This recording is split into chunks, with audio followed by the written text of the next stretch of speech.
prezadas amigas e amigos da internet, queridos amigos e amigas aqui presentes, Deus seja conosco e nos envolva na sua proteção. Narra o escritor britânico Sunset Mohan que na cidade de Bagdá havia um senhor cujo servo principal não era apenas um servo. Ao longo dos tempos, tornara-se um amigo dileto. E essa amizade que correra ao longo dos tempos fazia com que a relação dos dois fosse de simpatia e de cordialidade. Toda manhã, esse servo dedicado, para agradar o seu amo, saía para a praça principal, onde havia uma grande feira, uma espécie de mercado central, na qual ele procurava providenciar ervas aromáticas e algumas alimentações, alguns grãos como castanhas e nozes, para deleitar o seu amo pela manhã. Certo dia, porém, narra o escritor britânico, ao sair ainda pela alva, pela madrugada, e ao chegar naquela praça central, a praça famosa do mercado, que ficava à esquina direita da casa do seu amo, no final da rua, sob um corredor imenso, ao alcançar aquele local, já apinhado de pessoas, envolvido por uma certa balbúrdia e correria, já que os vários estantes, as várias lojas, os vários estabelecimentos já estavam recebendo os clientes que passavam por ali para as solicitações mais variadas. Esse homem, ao se acercar do estabelecimento comercial conhecido por ele e já visitado regularmente, ele percebe algo surpreso, que diante dele estava uma personagem desagradável. Não teve dificuldade em identificá-la. O foice largo na mão esquerda, as túnicas negras, a expressão metálica e fria, zombeteira, irônica, uma das mãos penetrando uma das mangas da túnica grande. A expressão era de zombaria. Ao fitar aquela figura estranha e que causava náuseas, ele percebeu que estava diante da morte, a grande destruidora do destino, a grande esfaceladora das esperanças. E diante daquela situação inesperada, ele saltou e começou a correr de maneira desabalada. Ao chegar na casa do seu amo, narrou a situação, o acontecimento quase funesto, e pediu ao seu senhor que providenciasse um ginete veloz, um animal, e alguma alimentação para que ele pudesse fugir da cidade, prometendo a ele que, já que até aquele momento, durante anos, ele foi um servo fiel, que se ele pudesse fugir, porque ninguém foge da morte, mas o Talmud, o livro sagrado, diz que se alguém consegue driblá-la, se alguém consegue enganá-la, concede-lhe à pessoa mais 10 anos de vida. E se isso acontecesse, ele prometeria voltar e dedicaria o resto da sua vida àquele ano permanecendo fiel. Contou o acontecimento, disse que tinha parentes na cidade de Samarra, que ficava a alguns quilômetros ali de Bagdá, pediu encarecidamente que ele pensasse a respeito, e o amo, diante daquela solicitação, não teve como discordar. Aqueceu, providenciou o animal, a alimentação, o animal mais veloz que ele possuía, e a partir dali, dentro de alguns minutos, aquele servo saía, deixando a cidade de Bagdá e viajando na direção de Samarra. Já que ele não estava agora acompanhado do seu fiel escudeiro, do seu braço direito, resolveu ir ele mesmo, em pessoa, para a praça do mercado. E ao chegar na praça do mercado, dirigindo-se ao estabelecimento já conhecido, ele percebe a figura já citada. E ao perceber diante dos seus olhos, ele tem uma crise de revolta, de agressividade e começa a acusá-la. Porque estás a todo momento interceptando o meu passo? Porque estás a todo momento obstaculizando a minha marcha? Estás passando pela minha frente pela segunda vez. E agora a morte, surpresa, sorri de maneira zombeteira e diz: cavalheiro, não entendo. Estou diante de você pela primeira vez, porque tu dizes que estive por segunda vez. E ele então narra o acontecimento com seu servo, fala a ela a respeito da ocorrência que teve ocasião nessa mesma manhã, mais cedo, e depois de narrar de maneira detalhada, ela sorrir com uma caranduia de mofa, retira um caderno pequeno que está em uma das mangas da túnica, começa a folhear e depois para e diz: há algum engano entre nós. Porque realmente esse cavalheiro, o cavaleiro que você se refere, ele não deveria me encontrar. Eu devo encontrá-lo, mas não aqui. Eu estou aqui folheando o livro e percebo que o nome dele está aqui, mas eu devo encontrá-lo na cidade de Samarra, para onde eu estou indo daqui a alguns dias. Estabelece então Sami Setmorra que a morte é assim, que ninguém foge da sua realidade e que aquele homem foi para o lugar aonde a morte o encontraria. A morte é essa realidade. Nós sempre estamos ou sempre vamos para onde ela está. E quando pensamos em fugir, estamos ao caminho da sua realidade. Morrer, do ponto de vista do conceito clássico, tradicional, enciclopédico, dicionarista, é desequipar-se dos implementos de natureza orgânica e molecular. A morte é uma desagregação das cadeias orgânicas, onde, a partir da morte do tronco encefálico, ocorre naturalmente todo o desconstruir dos implementos, ou das implementações orgânicas, ou da parada cardiorrespiratória, que levaria mais tarde à morte cerebral, que também gera a mesma realidade, o desagregar da matéria, a decomposição material, a putrefação dos implementos orgânicos, que, de alguma forma, gerariam a inevitável consumição da realidade material.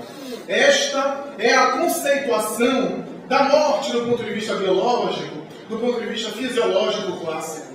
Mas a morte parece ser um momento muito fascinante da vida, porque sobre ela dedicaram-se vários pensadores, poetas, filósofos, que se debruçaram sobre os seus mecanismos para tentar entender a realidade existencial.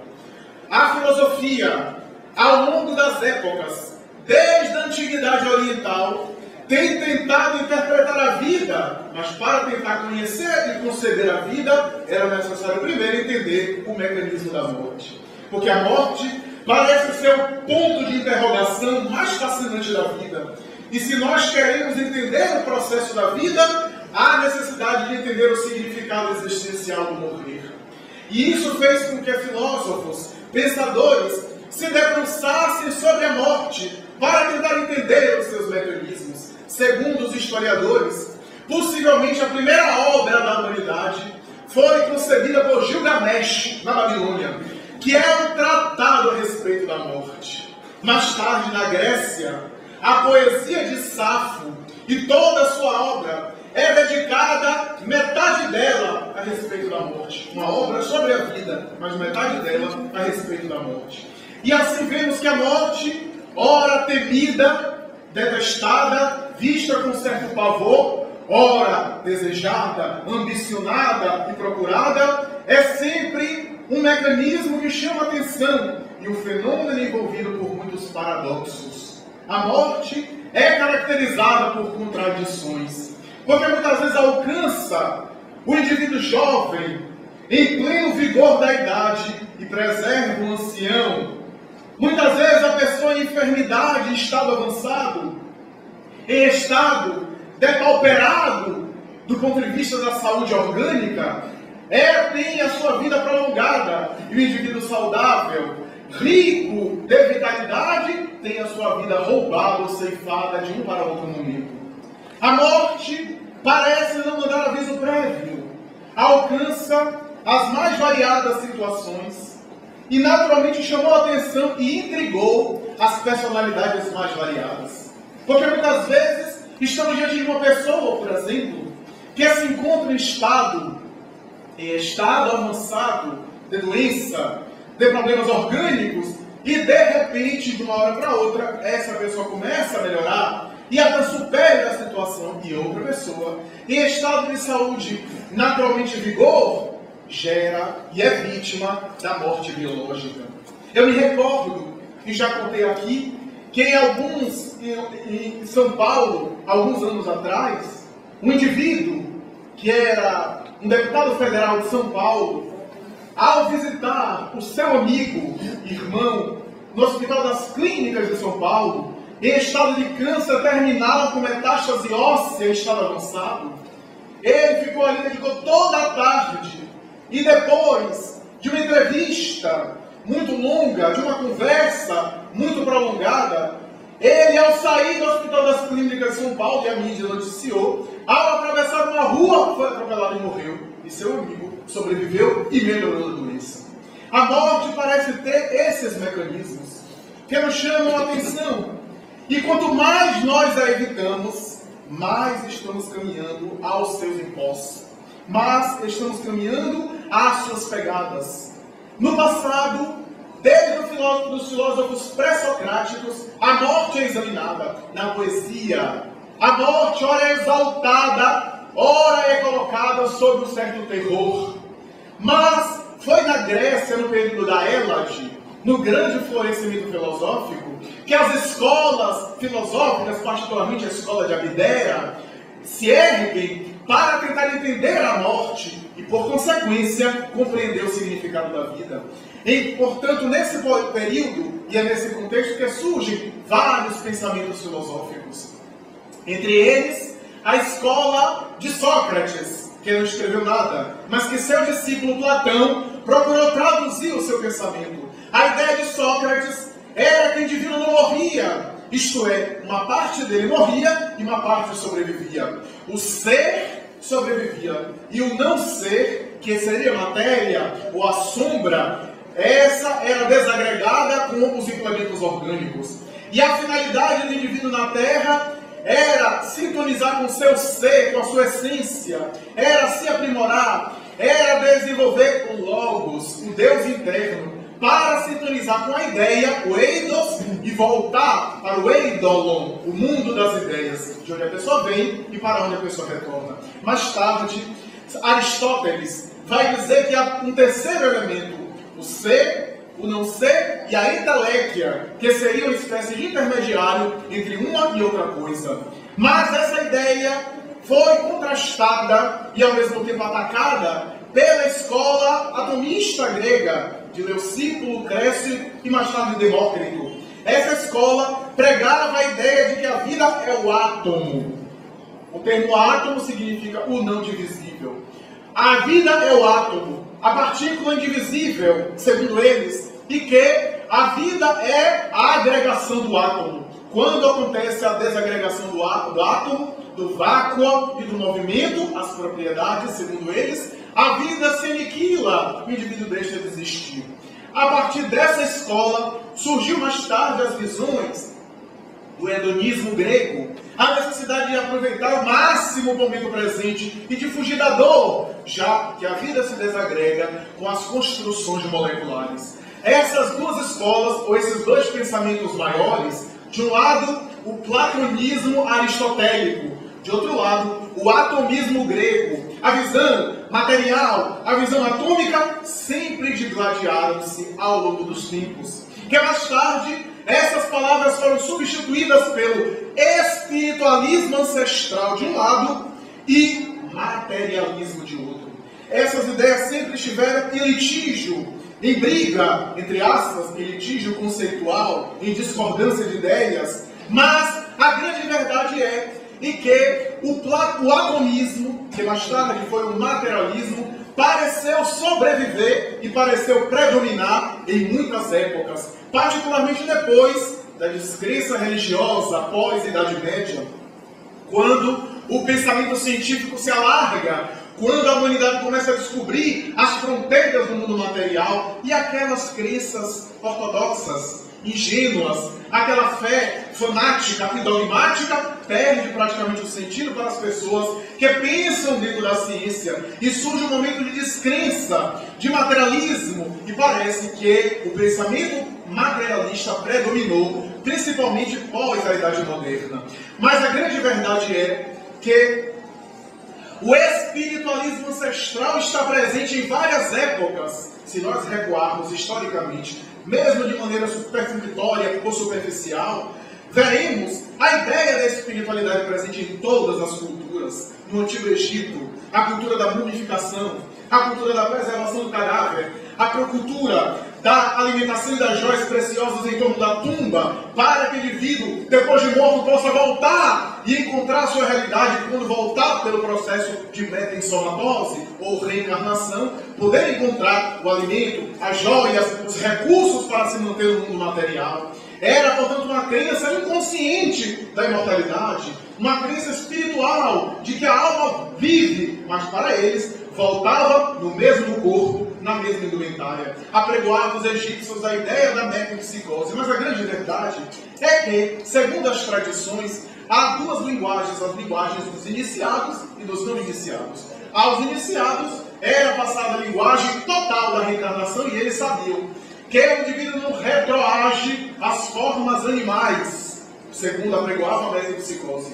Mas para os não iniciados, os esotéricos com X, eles transmitiam a ideia de que para, como punição, o indivíduo não se comportasse bem, voltaria em corpos animais. Falava e ensinava isso às massas. Não obstante, os grandes iniciados sabiam que o psiquismo não retorna às formas primevas, às manifestações primárias da evolução.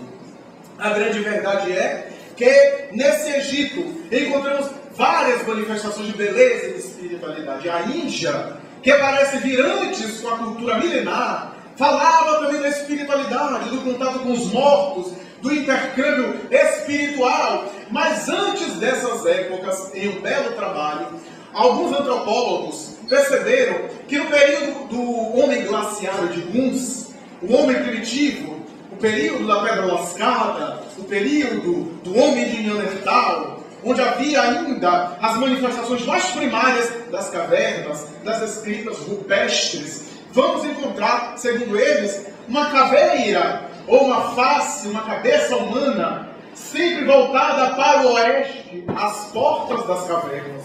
E segundo os antropólogos, esta era uma forma de crença de que aquela cabeça expulsava ou protegia as cavernas das almas dos mortos que voltavam para se comunicar.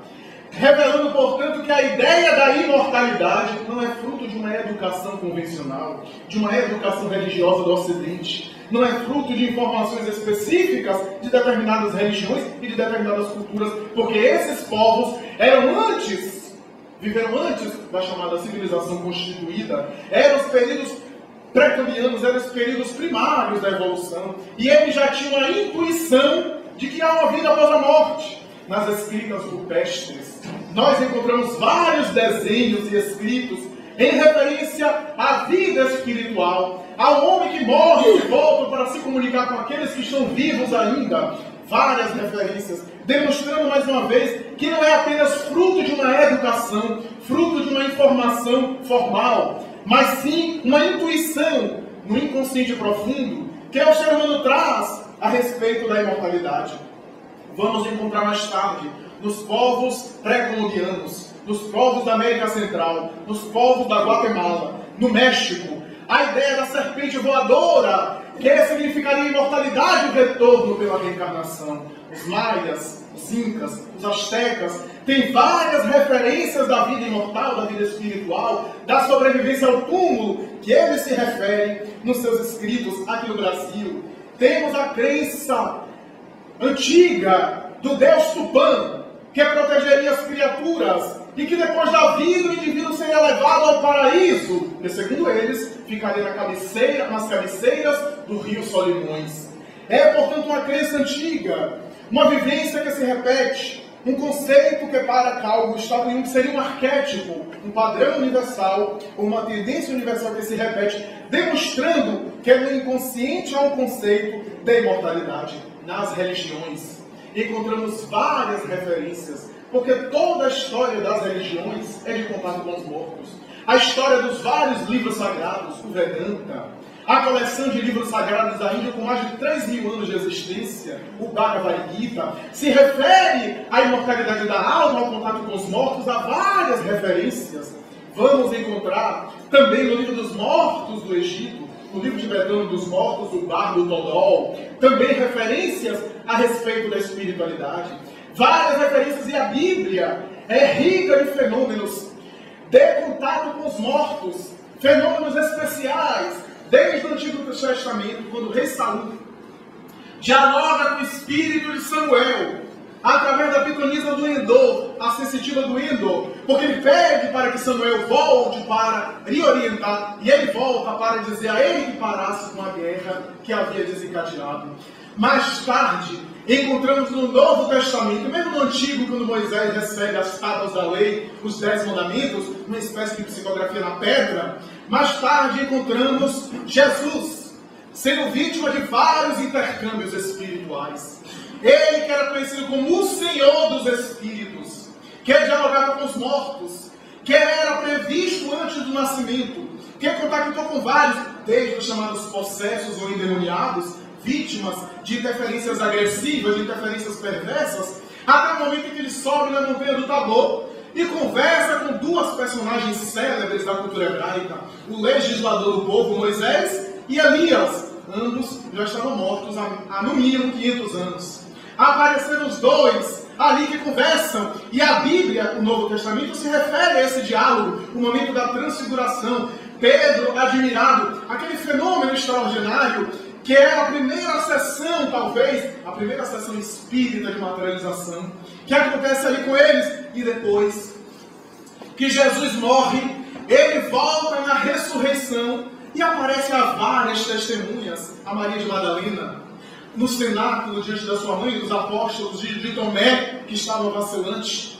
Mais tarde, na montanha da Betânia, antes disso, na viagem com os viajantes de Emaús, diante da Galileia, com 500 pessoas que ele ascendeu aos céus. Para mais tarde apareceu o apóstolo Paulo na estrada de Damasco, e depois Paulo vai dizer: se não houvesse ressurreição, nenhum sentido haveria na mensagem do Cristo. E para haver ressurreição, era necessário antes ter crucificação.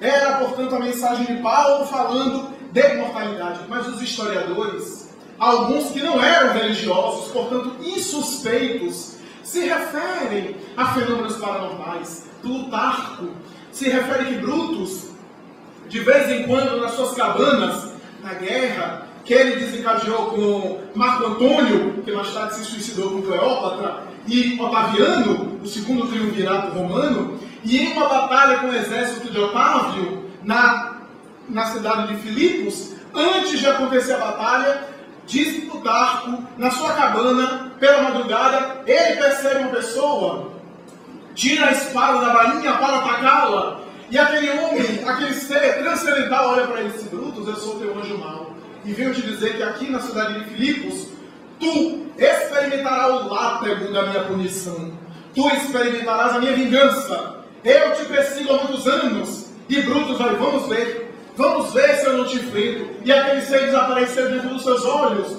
chamou algum soldado para notificar se haviam deixado alguém entrar, ninguém sabia de nada. E na batalha de Filipos, realmente ele foi assassinado, vencido. Então estávamos diante de interferência, mas narra também Xenofonte que Creso, o rei da Lídia, na guerra que estabeleceu com Ciro, o rei dos persas, que conquistava o mundo inteiro conhecido, Creso, antes de entrar em batalha, consultou os oráculos, consultou os pitons, as pitonisas, e fez experiência parapsicológica. Ele mandava vários soldados, e a depender da resposta da pergunta que era feita, ele podia avaliar se aquele oráculo era verdadeiro ou era uma farsa. Porque ele fazia algo que só ele sabia, e os soldados faziam pergunta: o que é que o rei está fazendo em tal hora e em tal dia? E a depender da pitonisa em transe responder corretamente, ele considerava aquele oráculo verdadeiro. E naturalmente que a partir dessas experiências ele consultou os mortos para naturalmente entrar em guerra contra Ciro ou evitá-la. Narram as tradições do Império Romano, inclusive Plutarco novamente, que é o túmulo de Calígula. As pessoas que passavam, principalmente as pitons e pitonisas, os sensitivos, sentiam-se mal, experimentavam mal-estar, e alguns que eram videntes entravam em transe e diziam ver uma balbúrdia, uma algaravia de seres odientos, alguns dos quais tentavam retirar o espírito do imperador romano Calígula, que estava preso ainda à decomposição material anos e anos depois da sua morte. Nero, que depois de assassinar sua mãe e sua esposa, havia as duas no Império Romano. Mas também encontramos Periandro, um dos 7 sábios da Grécia, que assassinou sua esposa e viu-a de tal forma atormentando-lhe em pesadelos. Tibério César, que conversava com os mortos e mandou matar o seu secretário, que em um momento de conversa, o secretário entrou na sala e perturbou ele em uma comunicação espiritual. Vários fatos que se referem e que retratam a experiência no além-túmulo. A Idade Média foi um momento em que se abafou um pouco essas experiências, não obstante serem vistas como feitiçaria, como bruxaria, e os tribunais do Santo Ofício, da Inquisição, levar muito daqueles sensitivos, daqueles paranormais, à fogueira da Inquisição, à morte. Mas dentro da igreja, os chamados santos da história do radiológio católico vão demonstrar a experiência após a morte. Santa Brígida da Suécia, Santa Rita de Cássia, São João da Cruz, São Francisco de Assis, Santo Antônio de Pádua, que chegaram a pedir perdão aos seus colegas de monastério no dia seguinte, porque os espíritos às vezes provocavam fenômenos físicos que abordavam todo mundo, ou São João Crisóstomo, que se açoitava e aplicava silícios diante da perturbação que acontecia pela madrugada, fenômenos materiais,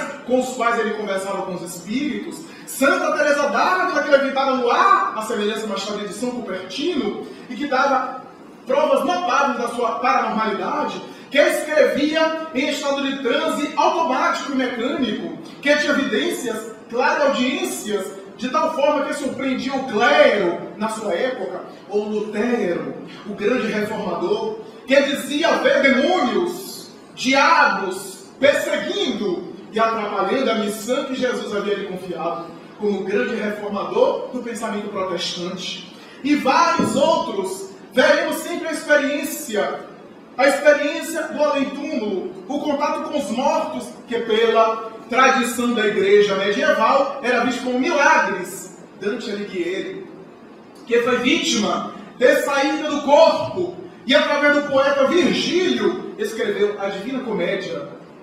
Essa obra que retrata a sua visitação fora do corpo em sono ao inferno, o termo que usava, ao purgatório e ao céu, em experiências notáveis. Tudo isso se revela e atesta a experiência e a realidade da morte. Não obstante, a morte mereceu exclamações de vários pensadores. Miguel Ângelo chegou a dizer: ó morte, tudo aquilo que eu penso e que desejo, tu me antecipas, tu chegas primeiro, mas depois de ti virá a grande madrugada.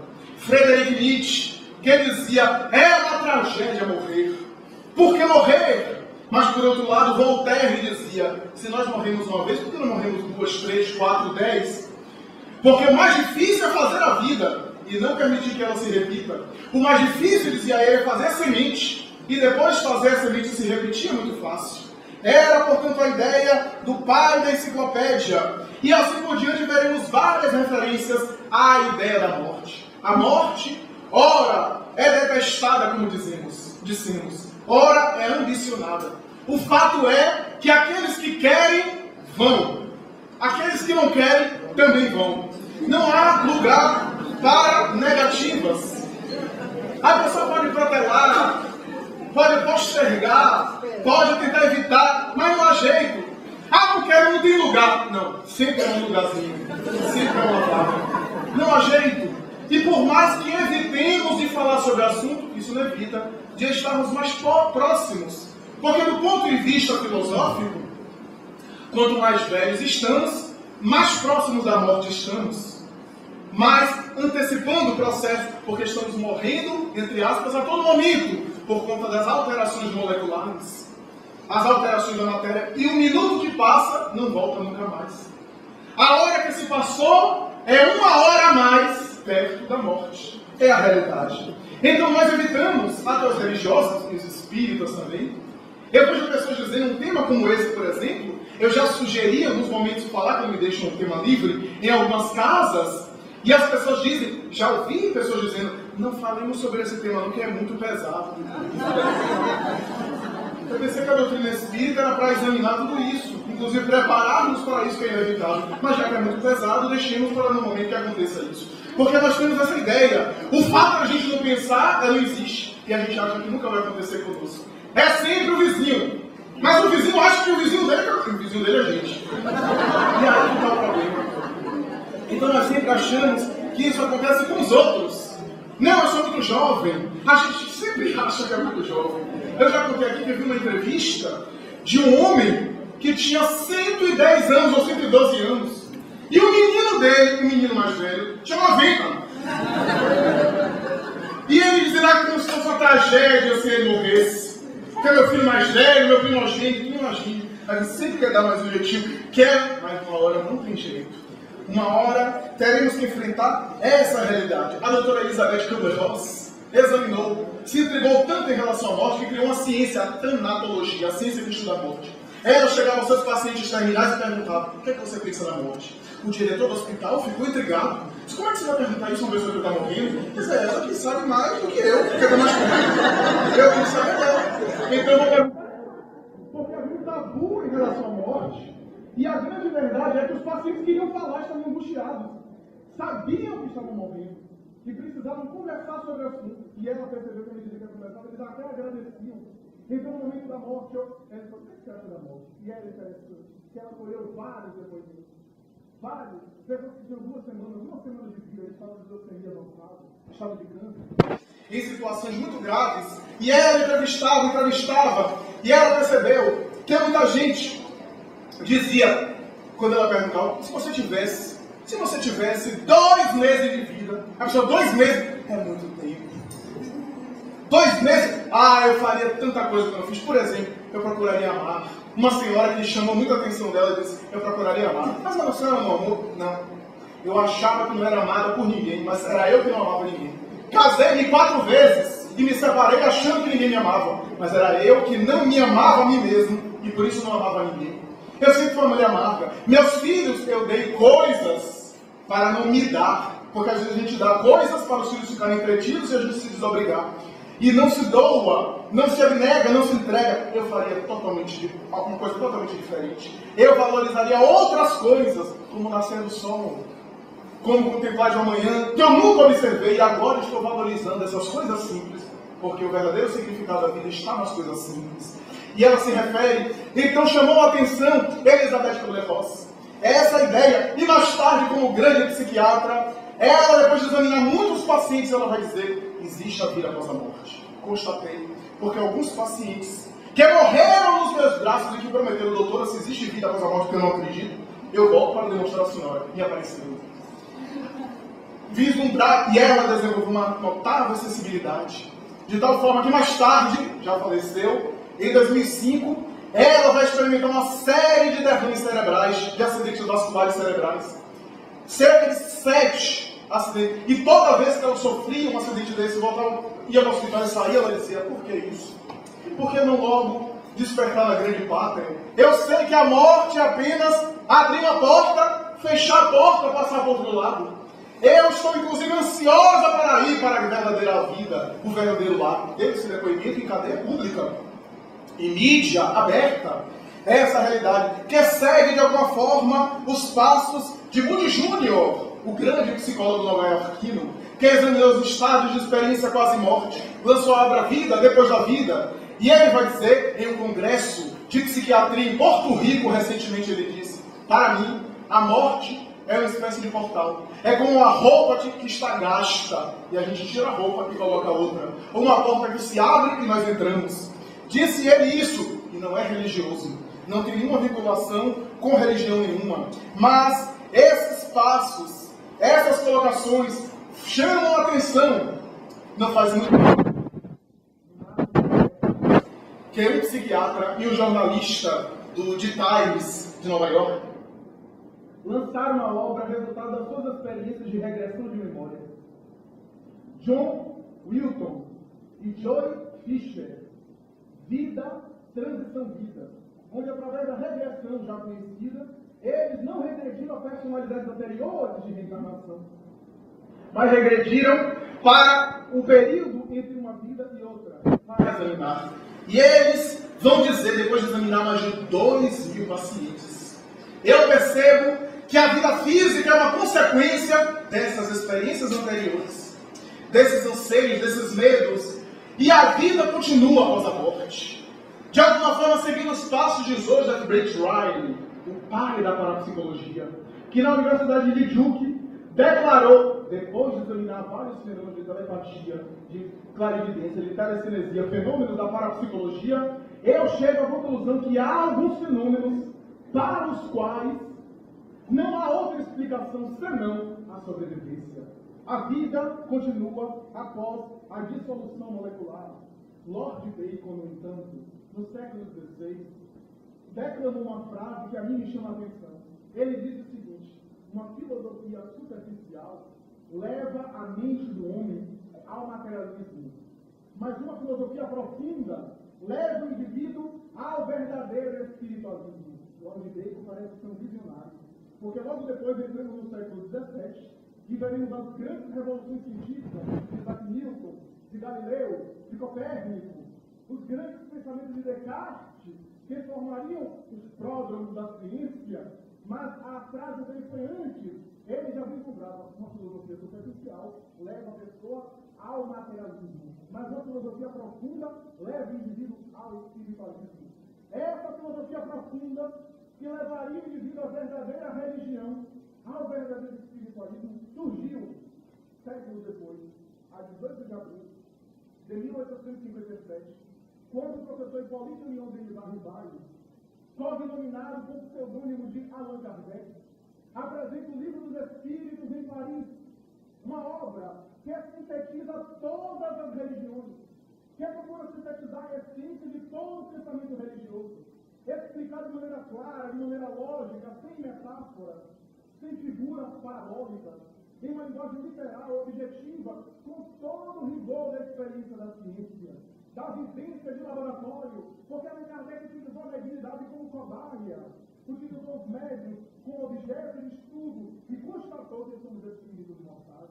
Os grandes médios do século XIX, desde Slade, aos irmãos David Bock, às irmãs Fox, a Daniel Douglas Home, a Madame Gibson, a Elizabeth de Ferrand, os grandes médios do gênero que materializavam espíritos, que produziam fenômenos físicos de levantar mesas, de 80 quilos de jacarandá pesado, de rodar no ar, de produzir levitações, fenômenos extraordinários que chamavam atenção e que Allan Kardec examinou todos, para constatar que a vida prossegue depois da vida. Depois dele, outros pensadores, inclusive da ciência, como Wilhelm Crookes, um dos pais da física quântica, talvez o maior físico da sua época, também examinando o médium, uma vez o Florence Cook vai dizer: eu digo que o fenômeno não é possível, ele é real. Alfred Russel Wallace, o parceiro de Charles Darwin, que chegou à mesma conclusão de Darwin a respeito da evolução, mas cedeu a Darwin para que ele publicasse a primeira obra, para que ele recebesse a glória. Alfred Russel Wallace vai dizer mais tarde: eu era tão materialista, tão convicto, que dentro de mim não havia lugar para uma presença espiritual. Os fatos me venceram. Sou espírita, porque contra fatos não existem argumentos. Era por causa da sua declaração. Crowley Barley vai dizer, quando me lembro da vergonha, das críticas, das acusações e os espíritas passaram, eu coro de vergonha. Coro de vergonha pelos meus amigos da ciência, porque hoje eu também sou espírita. Ou César Lombroso, que vai dizer, quando eu percebo, avaliando a minha própria vida em investigação, eu percebo as pessoas criticando o espiritismo, eu chego à conclusão que toda pessoa que critica o espiritismo nunca se deu o trabalho de estudar seriamente a doutrina espírita. Porque as críticas são sem tal lógica que nós percebemos que a pessoa não conhece o estudo ou a matéria sobre o qual ela critica. Todas essas experiências levaram-nos a constatar a imortalidade. Allan Kardec assimila, coleciona, organiza o depoimento dos imortais. Os imortais voltam e ele ouve, dialoga com vários para ter uma ideia de como é a vida espiritual. Não confia em um espírito apenas, mas ouve todos para dar uma ideia do consenso que há em relação à vida espiritual. E elabora uma síntese didática, que mais tarde se desdobraria em 4 obras: O Céu e o Inferno, o Evangelho segundo o Espiritismo, o Livro dos Médiuns e a Gênese, que compõe os 5 livros básicos, o Pentateuco kardeciano. A doutrina espírita é uma ciência que estuda a origem, a natureza, o destino dos espíritos e as relações que existem entre o mundo espiritual e o mundo material. Essa é a ciência. Mas tem uma filosofia, porque explica quem sou eu, de onde eu vim, para onde eu vou e por que estou aqui. As velhas questões do pensamento filosófico. Mas é também uma religião, porque tem consequências religiosas. Deus, a caridade, a prece, o melhoramento pessoal, a solidariedade humana, que são os elementos básicos de toda a religião. Portanto, é uma doutrina que une 3 conhecimentos: ciência, filosofia e religião. E tem 5 pontos fundamentais: a crença em Deus, na imortalidade da alma, na comunicabilidade dos espíritos, na reencarnação e na pluralidade dos mundos habitados. E diríamos como consequência o 6º, na crença e na vivência do Evangelho de Jesus em Espírito e Verdade. São, portanto, itens fundamentais, os pontos básicos da doutrina espírita. Quem concebe, ou quem conceitua, ou quem aceita esses 6 pontos é espírita. Se coloca como espírita. Porque eu vejo muita gente dizendo assim: não sou espírita, não, eu estou tentando ser espírita.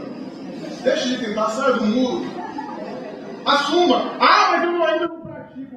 Mas o espiritismo não é só para aqueles que já estão angelicais. É uma doutrina que nos ensina, uma proposta de alta educação, uma metodologia de alta educação, que nos impulsiona a melhorar. Mas não existe estar tentando ser espírita. Como é espírita? Se concebe a crença em Deus, na imortalidade da alma, na reencarnação, na comunicabilidade dos espíritos, na pluralidade dos mundos habitados, e em Jesus como seu evangelho, como roteiro de moral, a pessoa espírita. Pode ser que não esteja ainda praticando de maneira ideal, pode ser que não tenha ainda uma conduta do espírita cristão, do espírita devotado, mas é espírita. Então, é uma forma de a gente também se justificar e ficar no muro, evitar, portanto, as responsabilidades. Porque no espiritismo, e simpatizante do espiritismo, a gente está transferindo algumas outras coisas em outras crenças. Então a pessoa é simpatizante. Como simpatiza, fica na simpatia. Então, é uma coisa que nós devemos superar. Se a pessoa concebe isso, é espírita. Talvez não seja espírito ideal. Porque o espiritismo é uma ferramenta para a pessoa se melhorar. A pessoa que já está angelical não precisa ser espírita. Já é amor. Jesus não é espírita nem católico. Jesus é amor. As doutrinas estão aí para que nós possamos entender a vida e avançar. Então, a doutrina espírita tem essa realidade. A mediunidade, no entanto, vai devassar o véu, como diz o Rui Pereira, devassando o invisível. Vai retirar o véu da imortalidade e vai nos colocar em relação com o mundo espiritual de maneira mais brilhante no contato com seres queridos, no contato com os entes que já partiram e voltam para se comunicar conosco. Quando eu me recordo da mediunidade de Chico Xavier, não tem como não se emocionar. Desde o começo da sua trajetória, menino pobre, de Pedro Leopoldo, simples, ainda não tanto amadurecido e não tanto ainda conhecedor dos mecanismos da mediunidade. Ele, logo no início, psicografou várias poesias de poetas que ele nem conhecia, porque só tinha 4 anos primário. Mais tarde, essas poesias vão ser refundidas em um livro chamado Parnaso de Além Túmulo, que abalou a Academia Brasileira de Letras. Monteiro Lobato chegou a declarar: ou esse homem é uma farsa, ou ele não merece apenas uma, mas todas as cadeiras da Academia Brasileira de Letras.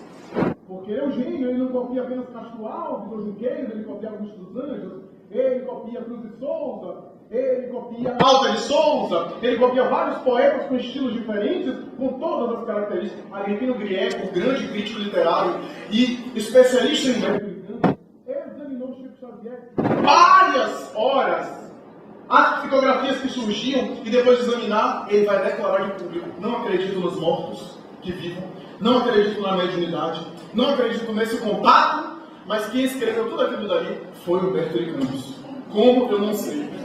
Porque eu sou especialista em Humberto de Campos, e foi ele que escreveu a honestidade desse homem e a credibilidade moral de Chico Xavier. Em 1935, ainda um rapaz, ainda jovem, um repórter de um jornal brasileiro, Clementino de Alencar, vai submeter Chico Xavier a vários testes, e ele submete.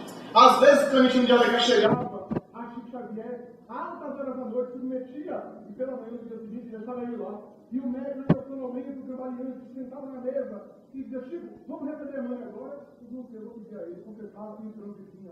E essas experiências foram desgastadas dele. Quantas experiências? Clementino de Alencar tinha tantas dúvidas que ele fazia perguntas, não perguntas orais, ele fazia perguntas mentais, e Emmanuel vinha e escrevia. E às vezes ele fazia uma pergunta mental, e no pensamento ele ficava: inglês, inglês, inglês. E Emmanuel vinha e dava a resposta na língua inglesa, ou dava em um alemão, dava em outra língua, e ele se surpreendia. Perguntou se era vendo diabetes, e Emmanuel veio, e em inglês falando do hidrato de carbono, das transformações moleculares até causar a diabetes, as suprarrenais. E Emmanuel veio, e ele, para de Alencar, ao lado de um especialista em evolução darwiniana, o especialista aqueceu com a cabeça, aceitou que era a tese científica, falou de vírus, de coisas espetaculares, e depois de muitas semanas, o médium visivelmente depauperado, emagrecido, cambaleante, parecendo que estava com problema de saúde, em uma experiência ele perguntou várias coisas, e Emmanuel respondia tudo, de maneira quase automática. Em uma das perguntas ele colocou dentro de uma carta, selou a carta e colocou na mesa. E Chico, sem abri-la, em transe, respondeu o conteúdo da carta. Deu informações notáveis em psicografia. E em determinado momento ele fez uma série de perguntas, já no final da sessão, fez uma série de perguntas e pedia em um outro idioma, em inglês. Começou a pedir, solicitar em inglês. E Emmanuel escreveu todas as respostas em português. E ao acabar, ele já estava decepcionado, frustrado. Mas o médium ainda não havia se recomposto, não havia retornado à consciência objetiva. E naquele estado, o lápis voltou a escrever, agora no idioma inglês. E começou a escrever, e em inglês, traduzido ao português, ficaria mais ou menos assim: meu caro amigo, creio que as experiências de agora estão encerradas para sempre. Aqueles que têm olhos de ver e têm ouvido de ouvir, vejam, eu amo muito assim, porque temos muito amor, nós, os espíritos daqui, temos muito amor à investigação. Mas não podemos sacrificar a saúde do nosso médico, que já está abalado. Creio que você já tem material farto para a pesquisa e a investigação. E cessou, e nunca mais. Clementino de Alencar pegou todas essas investigações, voltou ao estado de São Paulo e ficou lançando hipóteses, teorias, sem necessariamente acreditar. Mas essa era a mediunidade de Chico Xavier. Quantas vezes, diz Arnaldo Rocha, as pessoas chegavam na sala e ele nunca tinha contato com a pessoa antes do momento mediúnico. Nunca conversava com um parente da pessoa que morreu, com a mãe. Nunca ele travou contato com ninguém antes da sessão mediúnica. Ele psicografava antes e depois, diante das pessoas, ele começava a ler as mensagens e os parentes presentes se levantavam e vinham receber a mensagem. Nunca teve esse contato, demonstrando a excelência da mediunidade. Ao intercâmbio mediúnico, ao intercâmbio espiritual. Para concluir, permitam-me narrar uma história que eu sempre narro quando se refere a esse tema. Eu mesmo, pessoalmente, quando comecei a estudar a doutrina espírita, ainda com muitas interrogações, com muitos conflitos, inclusive, eu comecei a investigar, a estudá-la, e esse mundo foi me desvelando-se diante dos meus olhos. E, à época, logo quando eu comecei a adentrar a doutrina espírita, uma tia nossa desencarnou de maneira dolorosa. Ela tinha um estado de leucemia avançado, e nós acompanhamos até o momento final. Ela tinha muita ligação, inclusive, com uma das minhas irmãs, que tem um vínculo afetivo muito grande. Era como se fosse a segunda mãe para nós, que nos ajudou a nossa mãe a nos educar, a nos direcionar na vida. Essa tia nossa era uma tia muito querida e deixou uma grande saudade. Quando eu comecei a adentrar no doutrina espírita, ela tinha mais ou menos 2 anos de desencarnado, uma pessoa boa, dedicada. Mais tarde, só mais tarde, eu pude verificar algumas coisas. Por exemplo, ela frequentava esta casa, ela vinha e frequentava esta casa como espírita militante, como frequentadora, e naturalmente tinha algumas ações de dedicação, de caridade dentro da família. E aquilo me chamou a atenção, era um exemplo moral. E depois da desencarnação dela, nós estudamos, etc. Em alguns momentos orávamos por ela, íamos à casa espírita para orar. E às vezes lembrávamos dela, orávamos. Passou-se o tempo, e um dia estávamos lendo uma obra espírita. Na época estávamos já quase para prestar vestibular, não faz muito tempo. E naturalmente ali, eu lendo essa obra, no repouso, eu comecei a adormecer, e senti-se me desvencilhar da matéria. Nunca tinha tido experiência desse gênero. Aquele tremor, que só mais tarde eu pude ler em Cunha Pereira, em Ana Prado e outros legos, Rio da Gama, que eu falo desse tremor antes do desdobramento mediúnico, que é o tremor da dissociação molecular do espírito em relação ao corpo, molécula a molécula, que nós experimentamos uma certa tremor, as extremidades ficam frias, os pés, as mãos principalmente, e é esse deslocar-se da matéria. Eu senti sair do corpo. Ao sair do corpo, eu sentia, como o Ivone Pereira falava, os membros inferiores, das pernas dos pés. Olhei e falava, o corpo deitado. Achei tão bonitinho aquele corpo deitado. E eu fora da matéria, e eu comecei a me deslocar em uma situação, uma dinâmica que até hoje nós não compreendemos direito, que eu não me deslocava com os pés, era um impulso do pensamento. E eu me deslocava até uma pessoa que estava aqui em casa, sentado numa mesa, numa cadeira, diante de uma mesa, conversando no telefone. Eu me acerquei, vi nitidamente, e ao lado eu vi minha tia desencarnada. Eu olhei para ela, o traje, a veste, uma veste que ela usava toda na perna, me aproximei. O abraço era um abraço físico, entre aspas. O cheiro, o contato, eu me emocionei. Eu tentei falar, mas não conseguia falar, porque ela não falava pela boca. Eu devo ter pensado, e ela, antes de eu falar, ela parecia que tinha meu pensamento. Ela olhou para mim e disse: eu sei o que você quer falar. Porque ele já falou comigo, você me acompanha em minhas orações, e antes de eu enunciar qualquer coisa, ela me disse: eu não preciso estar perto de você, eu preciso para receber suas orações. E me falou outras coisas que não cabem aqui, falou algumas coisas particulares, algumas informações, etc. Eu me emocionei, que ele não queria voltar ao corpinho, né? Queria ficar ali, agarrado. Ela olhou, sorriu, e eu fui naturalmente me desagregando, voltando à matéria, ainda ouvindo o meu familiar conversando no telefone e ela do lado dele. Eu voltei ao corpo e ainda não perdi o ouvido, o escutar a conversa que estava acontecendo. E mergulhei na matéria. Ao acordar, continuei escutando, e estava ainda com impressão, o cheiro do perfume que ela usava, o contato físico que ainda estava em mim, aquela impregnação. E eu nunca mais me esqueci dessa experiência. Mais tarde, em uma palestra que eu fiz sobre imortalidade, sobre o fenômeno da morte, a vida após a morte, em uma cidade do interior daqui da Bahia, eu estava fazendo a palestra quando eu pareci sentir a presença dela. Uma aproximação, algo estranho. Eu senti um envolvimento que parecia que ela estava perto de mim. Eu me emocionei, mas não tive emoção. As pessoas não perceberam, acredito eu, e ali contive. E aí eu parecia ouvir, mas não era ouvido, não era um ouvir fisicamente, não era um som, era um ouvir na alma, que mais tarde eu também compreendi no livro dos médiuns. É o espírito que ouve, não o ouvido que ouve. Continue, meu filho. Fale, diga que a vida não acaba com a morte. Diga que nós, os mortos, estamos vivos. Que nós estamos de pé, como dizia Humberto de Campos. Que nós sobrevivemos, que os afetos queridos esperam aqueles que ficaram no mundo material. A saudade continua. Se o ódio não acaba com a morte, o amor também não acaba. E os vínculos permanecem. E nós aguardamos, nós estamos vivos e nos comunicamos com as criaturas humanas. Diga que somos imortais. Eu me emocionei e disse, e até agora não parei de dizer. Continuo falando. Então a doutrina espírita, meus amigos, nos dá esse elan, dá-nos essa oportunidade de saber que vamos sobreviver. Aqueles que têm dúvidas, medite. Não procure provas através dos outros. Procure as suas provas. Investigue por si próprio. Porque essa coisa de procurar prova é tentar discutir para não se convencer.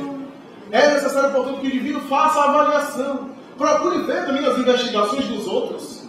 E procure, naturalmente, desenvolver o senso de maturidade para discernir se é ou se não é. Mas a imortalidade é uma realidade. E a doutrina espírita, como diz Allan Kardec, não proporciona o crer, mas nos enseja o saber. Porque quem crê hoje, deixa de crer amanhã. Mas quem sabe, mesmo que não queira, sabe. Porque já está incorporado ao patrimônio aquele conhecimento, aquela informação. Portanto, a vida espiritual nos estimula a sermos bons, a amar, como dizia Jesus, a fazer o bem. Se a pessoa não gosta da gente, se nós não somos compreendidos, isso não é importante. O importante é o nosso aproveitamento das horas, na ação do bem, para sermos felizes. Porque nunca vamos nos arrepender de termos feito o bem, mesmo na retribuição da ingratidão. No troco das espalmadas espinhosas, calçadas de ingratidão, nunca vamos nos arrepender de termos feito o bem, pela experiência material, que por mais longa que seja, é muito breve. Muita paz.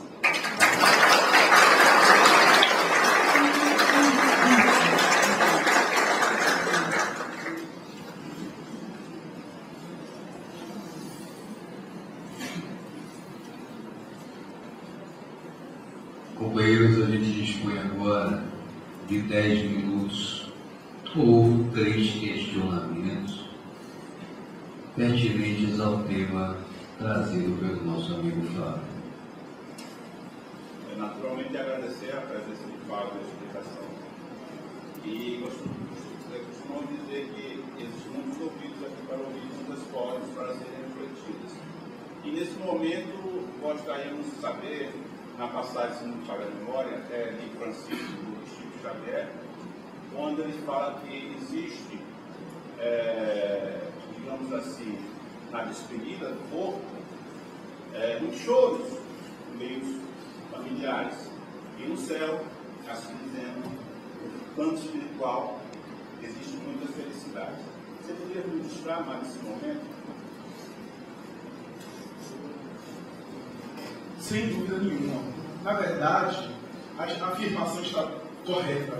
Porque a vida, na verdade, é uma única só em duas dimensões. A dimensão mais grosseira, mais densa, e a dimensão mais sutil, que é a chamada espiritual. Mas estamos no mesmo processo existencial.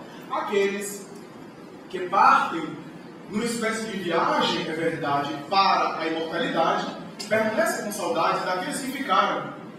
Mas muitas vezes o despertar no além é uma espécie de festa de recepção e de chegada daquele que vai, daquele que chega e é despedida para nós. Da mesma forma que o processo de reencarnação, quando o indivíduo mergulha na matéria, embora seja um nascimento, o indivíduo seja recebido com bênçãos e com alegrias, no geral dos nascimentos corporais, naturalmente isso é visto pelo mundo espiritual como uma despedida de, às vezes, nostalgia, de saudade, de angústia.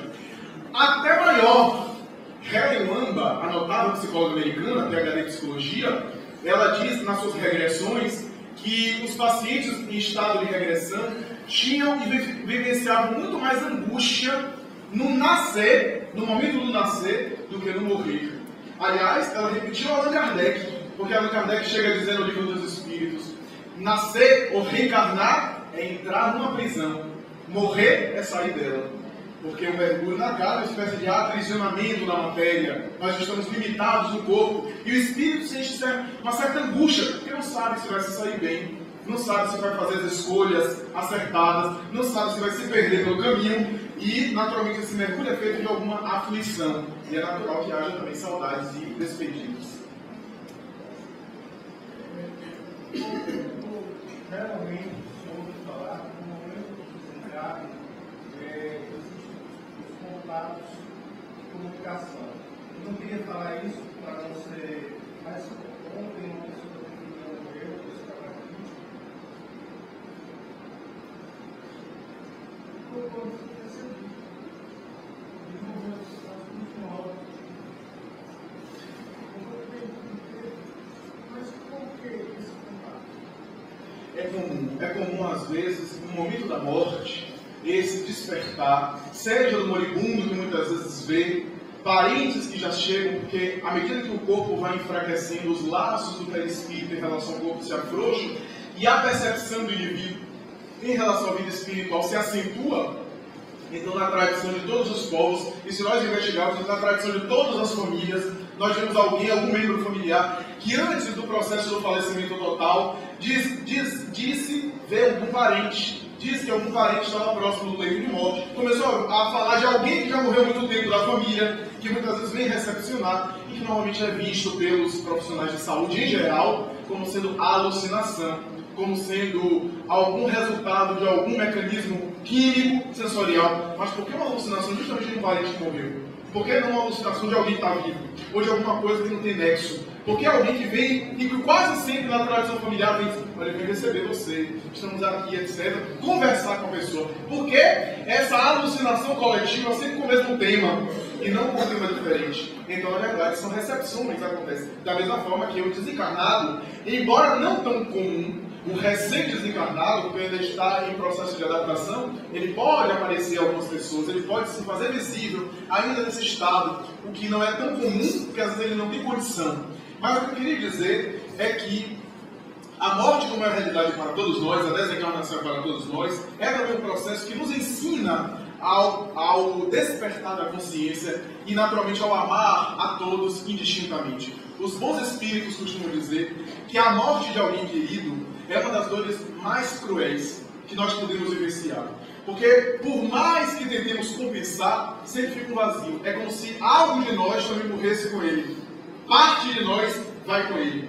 E os espíritos costumam dizer que é somente o amor e o bem que a gente dispensa aos outros vai, pelo menos, amainar, atenuar essa dor que nós sentimos, que a dor da saudade permanece. Tanto quanto a dor deles, que a saudade deles também é a mesma que a saudade nossa que nós ficamos.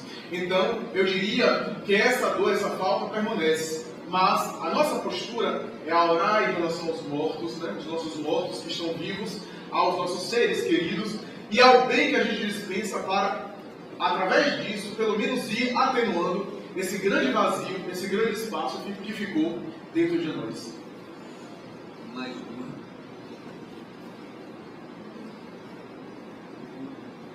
Eu queria que vocês falassem um pouquinho do momento do desligamento. Perfeito. No momento da morte, a morte é um fenômeno muito complexo. Mas a morte é o diminuir e mais tarde o cessar a vida orgânica, a vitalidade. A desencarnação é o desprendimento da carne. Os espíritos costumam dizer que há pessoas que morrem, mas não desencarnam. Porque morrer é uma coisa, desencarnar é outra. O suicida, por exemplo, quase sempre o suicida, ao despedaçar a vida física, ele fica preso à matéria, então ele não desencarna. Porque desencarnar é sair da carne, ele fica preso aos despojos materiais. Ele apenas morreu fisicamente, mas ele fica preso à matéria. Então, o desencarnar é algo muito mais delicado. Allan Kardec, em O Céu e o Inferno, no capítulo A Passagem, algumas edições está O Passamento, fala a respeito desse processo, em que o indivíduo que tem uma vida dissoluta, uma vida de excessos, uma vida sensual aqui no sentido genérico, prazer, uma vida egotista, ele, psiquicamente, ele se identifica tanto com a matéria, que o seu perispírito, que é um veículo plástico, se torna vinculado à matéria de tal forma que os laços que prendem ele ao corpo são tão fortes que mais tarde ele tem dificuldade de se libertar da matéria. Ele se identificou tanto com a matéria que mais tarde ele tem dificuldade. Então esse processo de desligamento é mais penoso. Por outro lado, o indivíduo que procura ter uma vida correta, uma vida que nós estamos falando aqui de santificação, mas uma vida geral do indivíduo dedicado, do indivíduo bom, o indivíduo que faz o bem, ele vai se desprendendo da matéria ao longo da existência. Então ele vai desencarnando, entre aspas, ao longo da existência. E no momento final da morte física, os laços que mantêm ele ao corpo são muito sutis, estão frágeis. E é uma espécie de gozo, é uma espécie de prazer o dissolver os últimos laços e entrar para a vida espiritual depois de uma existência penosa, depois de uma veste gasta, o corpo material gasto, diferente do outro, que está tão ligado à matéria que tem dificuldade e experimenta às vezes sensações angustiantes. E Kardec vai dizer mais: os hábitos muito prolongados e quando são muito cultivados, isso é, os nossos vícios, permanecem no perispírito. O indivíduo não tem o corpo, mas fica impregnado com esses hábitos, com esses condicionamentos. E naturalmente que isso gera as sensações. O indivíduo não tem corpo, mas tem necessidades, tem dependências dos mais variados vícios. Daí porque esse processo deve acontecer de maneira ao longo da existência, quando estamos na carne. E no momento final, há o desligamento. Aqueles que se interessarem mais sobre o assunto, há o livro Obreiros da Vida Eterna, que fala sobre esse desligamento de André Luiz. O desligamento acontece do perispírito para o corpo.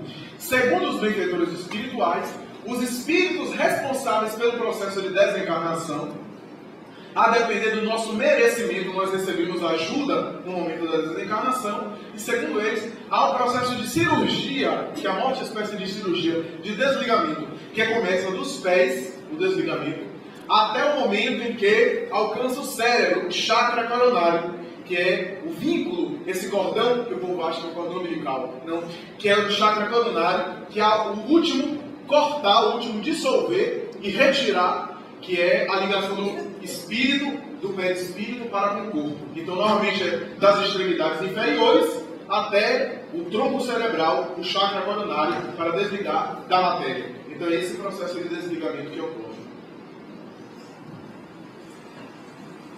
Ou seja, como diz um amigo nosso, que também vem aqui aos domingos, nos dá o prazer da vida, só morre bem quem vive bem. Então há tempo ainda de começarmos a viver melhor, para morrermos melhor ainda. Vamos agora passar para os nossos avisos digitalizados. Manelzinho,